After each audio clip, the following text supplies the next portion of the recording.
You're on Vision Christian Radio. It's Neil Johnson with you, the Tuesday edition of 2020. Shortly, we'll open our talkback lines, your opportunity to contribute.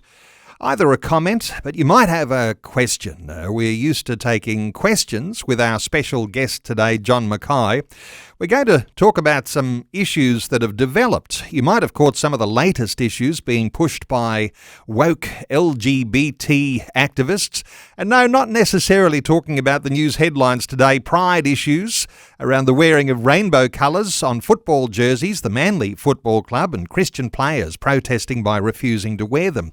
But today, a group of so-called anarchist archaeologists or trendy academics have reportedly labelled human remains non-binary or gender neutral. It appears to be another way that today's radical ideologies have the potential to corrupt the more objective past. Traditionally, when human remains are discovered and excavated, archaeologists determine important scientific facts, such as age, gender, and race. They use proven scientific methods, such as bone structure and DNA analysis. Well, woke warriors insist that archaeologists no longer categorise the race or gender of remains because they say it contributes to white supremacy. Well, we're talking fossils, skeletons, and all things creation with John Mackay, the Creation Guy. He's the founder of Creation Research and the Aussie Creation Museum Jurassic Ark. John Mackay, a special welcome back to 2020. G'day, mate. And just arrived back in town last night from Adelaide, and it's good to be back in the warmth. You've been on the road and you've been talking to groups and churches. In fact, anyone who wants to hear an amazing presentation around creation versus evolution, they can book you, and you do these tours fairly frequently. Any of those planned for the coming times? Well, yes, this week we have a school at Jurassic Ark. We have a work day at Jurassic Ark. And since I haven't looked at my diary since I got back, I don't know what's after that, but I do know it's pretty full. So if folks want to get in on it, book in now and get us to your church or school, or bring your school to the Jurassic Ark Museum. Great stuff. And we'll give all the details about being in contact with John Mackay shortly. John, who would have thought today's ideologies impact archaeology? Give us your thoughts here on these archaeologists who are wanting to be a little bit woke. Well, it's been an issue for a little while behind the scenes because people like myself and anyone in our organisation or creation ministries or archaeology ministries, even if they're not Christian, have been making a point, well, okay, you use gender-neutral terms in real life. You want people not to identify as male or female. Yet, look, in biology, we have no choice. In archaeology, we have no choice. We dig up Caesar. We don't think he's even going to be a woman or gender-neutral at all. I was doing work in association with the British Museum. I challenged their thoughts about something called the Guadalupe woman. And so they actually challenged me, get the stuff, get the facts. So I actually did. I went over to where she'd been found, or she, sorry, that's not a neutral word anymore. It's very hard to have a gender-free language in a language that's full of gender.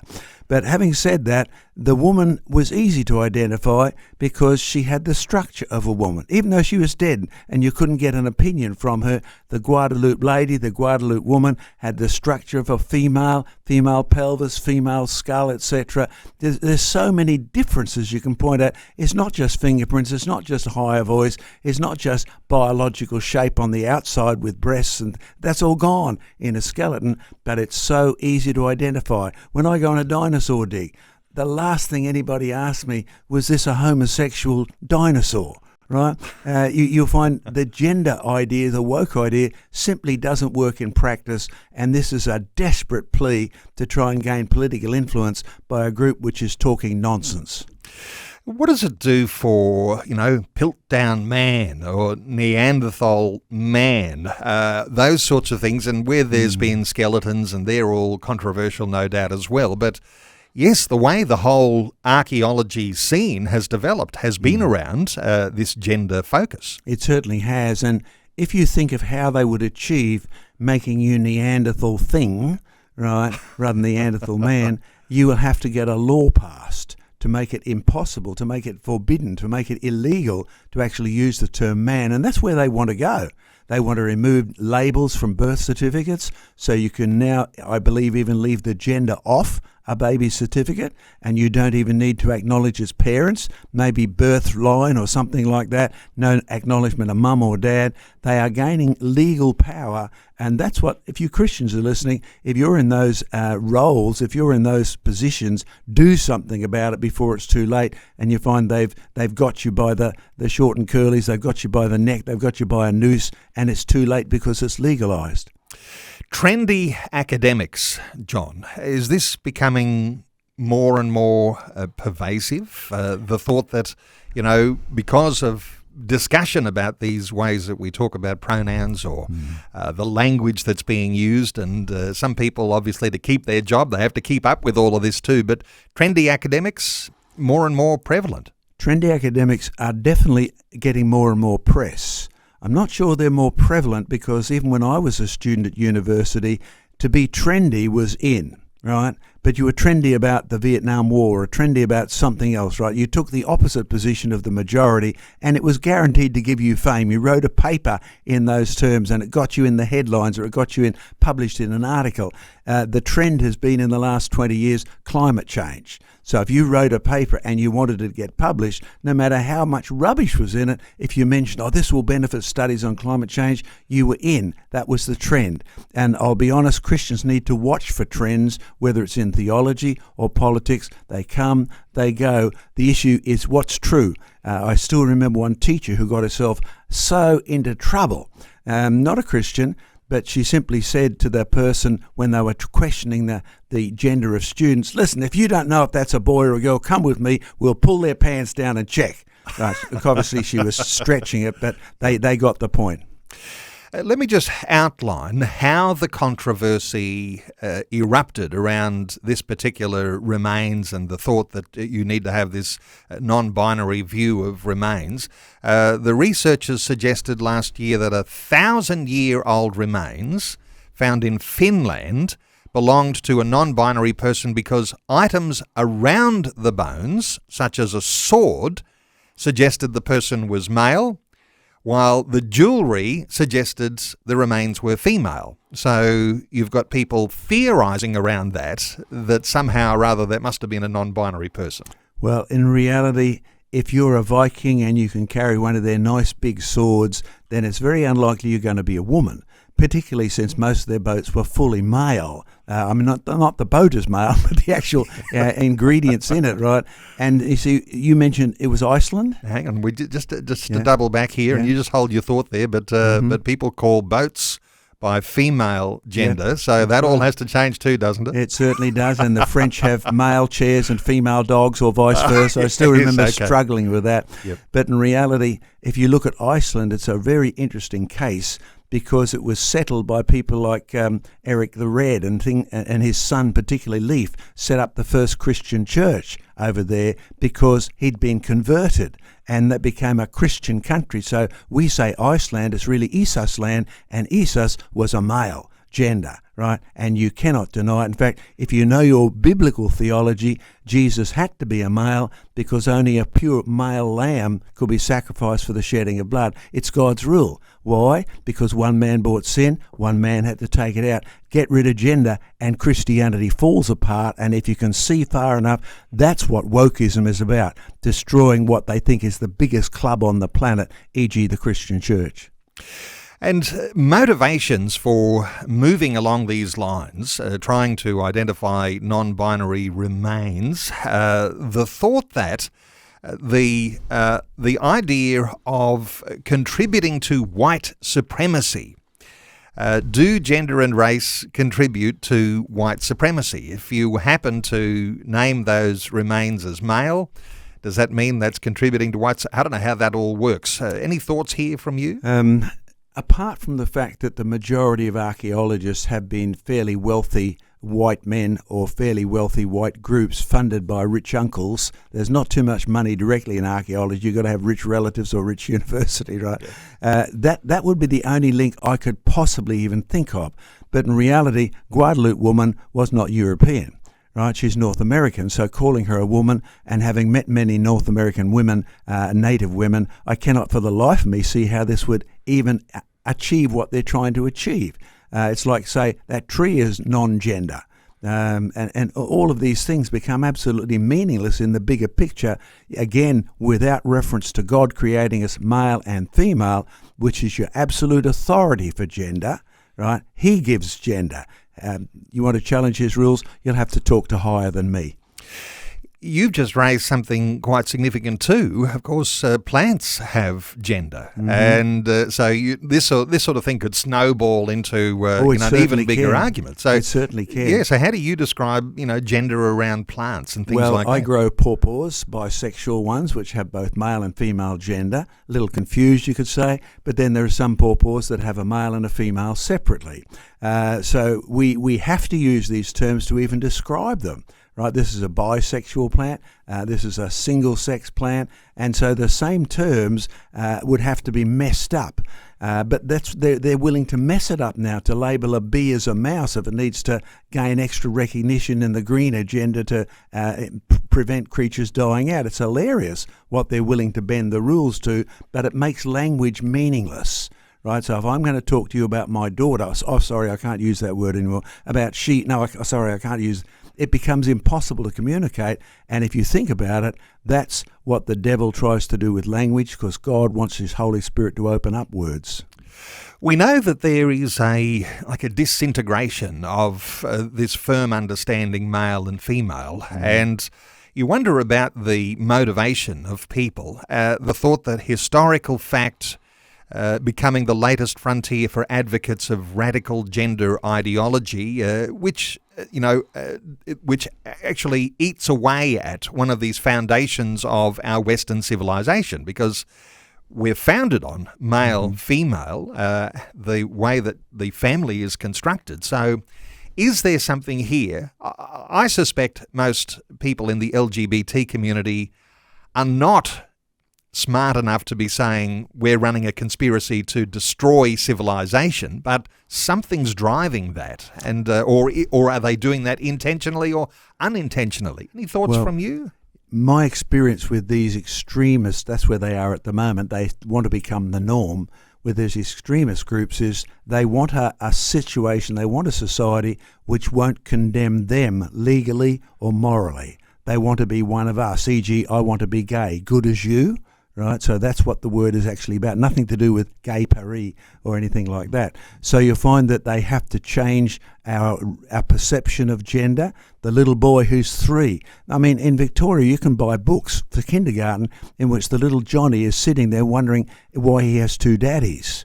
They're programming the kids to accept this as norm, whereas what God does in his word is program you to say that's wrong. And that's what they're trying to eliminate. And if our culture is based on a biblical perception, which it still is, hanging on by thin threads, but you have to say the Bible is right, therefore you are wrong. The Bible is right, therefore we must bow down to the Lord God Almighty. Let's put the Christian in the middle of this, because you've been dealing with this sort of ways that people try to falsify history, because as a creationist, you're there in the battle against the science that says there's other reasons for origins, and there's other ways that things develop by evolution, not by God's creation. So you've been in this for a long time, scientists trying to disprove what is a revealed past. And so you've got this parallel now way that there is an attack on the way that people want to falsify history. There's something in here that we're already aware of. The rest of the world just catching on to that. And there's the perception is here that I have is somebody has to stand up and just put a line in the sand or put a stake in the ground and say this is true. If you actually have a look, because what you're talking about now is the philosophy of society, how they think about themselves. It doesn't matter whether you go back to the ancient Greeks, who basically divided things up into where we come from, tells us who we are, which tells us where we're going to, or you get the evolutionists who say if we change the past, e.g. Hitler, we rewrite history, we can rewrite the future, we can get rid of truth and justice as it was received and change it to what we want. Now that's where Australia is at the moment, changing all the laws about gender and sex, which originally were based on Genesis chapter 1 and Matthew, Mark, Luke and John. Now you can't deny it. Our laws are essentially Christian because they're borrowed from England. You want to get rid of those, you have to change the history. Get rid of the history, get rid of male, get rid of female, get rid of God. On 1800 316 316, John Mackay, the creation guy, is our special guest. We're talking through some issues around woke concepts, hijacking science, and we may have had the meat of that conversation a little earlier because we've been talking about some of those things that are being pushed by woke LGBT activists, a group of so-called anarchist archaeologists or trendy academics reportedly labelling human remains non-binary or gender-neutral. It appears to be another way that today's radical ideologies have the potential to corrupt the more objective past. Traditionally, when human remains are discovered and excavated, archaeologists determine important scientific facts like age, gender and race. They use proven scientific methods such as bone structure and DNA analysis. Well, woke warriors insist that archaeologists no longer categorise the race or gender or remains because they say it contributes to white supremacy. Well, we are talking fossils, skeletons and any other question you might like to ask with John Mackay, the creation guy, who's the founder of Creation Research and the Aussie Creation Museum Jurassic Ark. John, we're going to take a question from Cindy in just a few moments, but just to touch on this topic that we began to talk about, messing with the identification of remains, one comment I read is that risks making knowledge itself simply a matter of political preference. You've got to stand up and say something here, or science doesn't mean anything.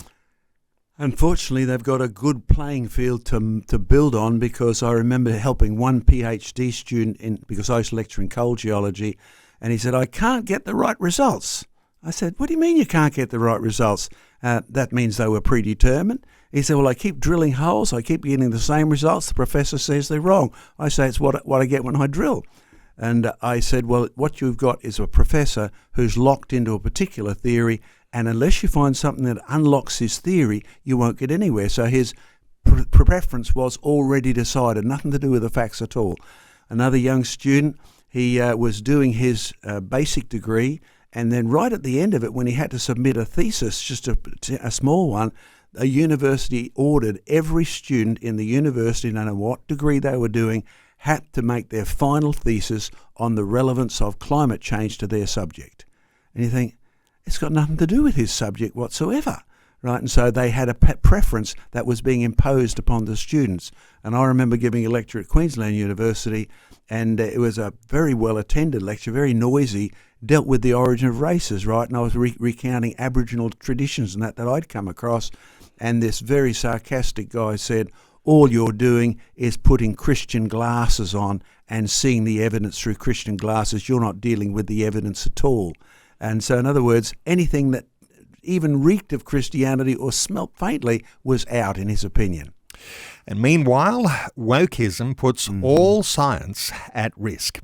You know, when we talk about science and male and female and how that all fits in together, there's a sense here in which, while I'm picking up things like the laws of physics, well, there must be laws of biology too, and we can relate those to a biblical sense. And so, when you're talking male and female, there's a law there that God has put in place as we're describing what we can see, which I guess is the scientific method.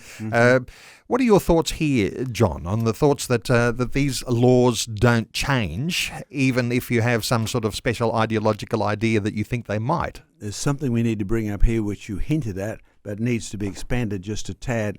If you grab the first book on the scientific method, 1604, Francis Bacon, he starts, there are two books laid before us to stop us falling into error. First, there is the Holy Scriptures, right? And the Holy Scripture says, test everything.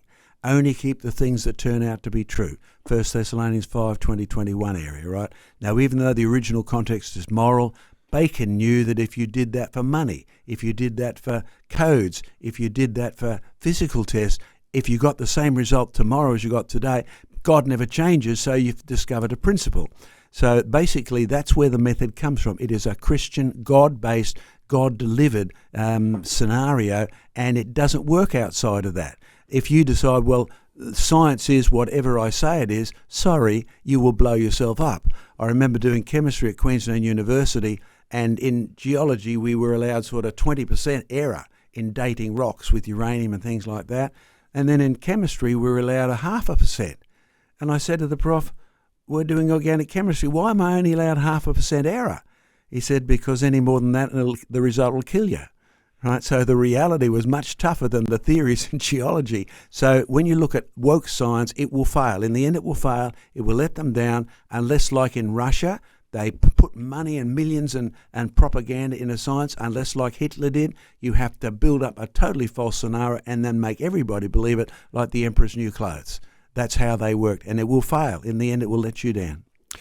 We're tempted to go along with what the professor might teach. As you say, though, woke science ultimately will fail. The Christian, where we sit in all of that, somehow or other you've got to put your faith in God. Learning the science might be a secondary thing, but ultimately you've got somewhere that doesn't move, and putting faith in God's not an easy thing for some people because they want to believe the professor over the Bible. But your thoughts here, the fact that you ought to look forward to woke science ultimately failing, there's opportunity in there though, isn't there? Oh, because, there sure is. you know, prove who God is. Go with the science that will back the biblical Christian claim. Thoughts here on people who might be thinking of studying, getting into science. They're aware of wokeism. Two ways for this, and that is that, one, you can take the long-term view and say woke science will fail, all this degender stuff will fail. Let me set up a business to get ready for the post-woke world, right? I'm serious about this. Like we at Jurassic Ark, we have developed means of making coal.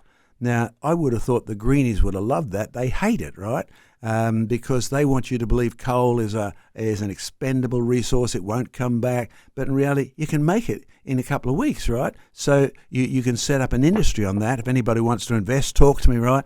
But it's not going to sell now because the woke science of climate, the woke science of green, the woke science of wokeism, right, is all against that. But they will all fail. And so there's an opportunity coming up, if the Lord doesn't return before that, for someone in business. At the philosophical level, mum and dad, you need to teach kids that when God invented language, he is a triunity or a trinity, and language is a triunity. So do the Daniel thing when your kids are going to school. Get them to remember to say, when they have to answer a question about what is the evidence for evolution. Don't say the evidence for evolution is, say, my professor said. Use the third person, right? My professor said, and then learn to move on to Daniel saying, but here's my advice. My professor said, but here's what I think, right? And then finally use the first person, and now I can do this for you. All right, so that's how God has saved us from being executed on the spot. Thanks so much to James. Time's running out, and I want to tell you how you can connect with John Mackay, but there is some new little development that you've got going on in the UK. You've got a new museum in the UK, 2 floors, 6,000 square feet of space, 10 minutes parking from 1,200 cars. This is a good development for you. It really is. In fact, it got me up really early last week when the young man in charge said, John, you've got to help me quick. I said, what's the problem? Transfer £4,000 to me straight away. I said, what for? He said, we've got to pay for the lease tomorrow now. I said, but you just got a cheque donated from someone in England last week for that amount. What's happened to it? He said, we put it in the bank and they won't cash it for 10 days. And I said, okay. So the secretary organised for that money to be across there, and we went and got the keys the next day. And if you go to our website, have a look at our new newsletter, have a look at there is the building on the front. We now have a new building, a 6,000 square foot museum. That's what it will be. We've got a few dinosaurs in there at the moment, which doesn't include me. And it's just a great opportunity, particularly the number of people who've walked up and down that alleyway in Oswestry, which is a lovely little town on the Welsh borders on the main road, north and south. And it'll be a very great attraction. 2 floors and plenty of parking that's free. It's amazing. No doubt, when you're on creationresearch.net looking for some answers to the questions you might have, there's probably a way you can connect with you. Is there a way people can make a donation? Oh, yes. Can they support the Yes. good work you're doing and the stuff that's building? And we're talking about this development in the UK, so things happening around the world. You've got various things happening in a number of states here in Australia, but people can support that. They can. The museum in Tasmania, or our main museum here, or the office workers, or whatever. You can go to creationresearch.net, click on donations, or you can use just PayPal, straight to Creation Research account. So there's all sorts of ways. And yes, we'd encourage you to pray and ask the Lord what he wants you to do with the finances he's blessed you with, that you really should be using for his purposes. And you've got some operations in Queensland and in Tasmania. Any others that I've missed? Well, yes, we've got Canada, we've got the USA, we've got a new museum coming up in the USA as well, one like Jurassic Ark, an outdoor museum. For the Aussie ones, though, do you need some support there by way of we personnel? We certainly do need one person in particular.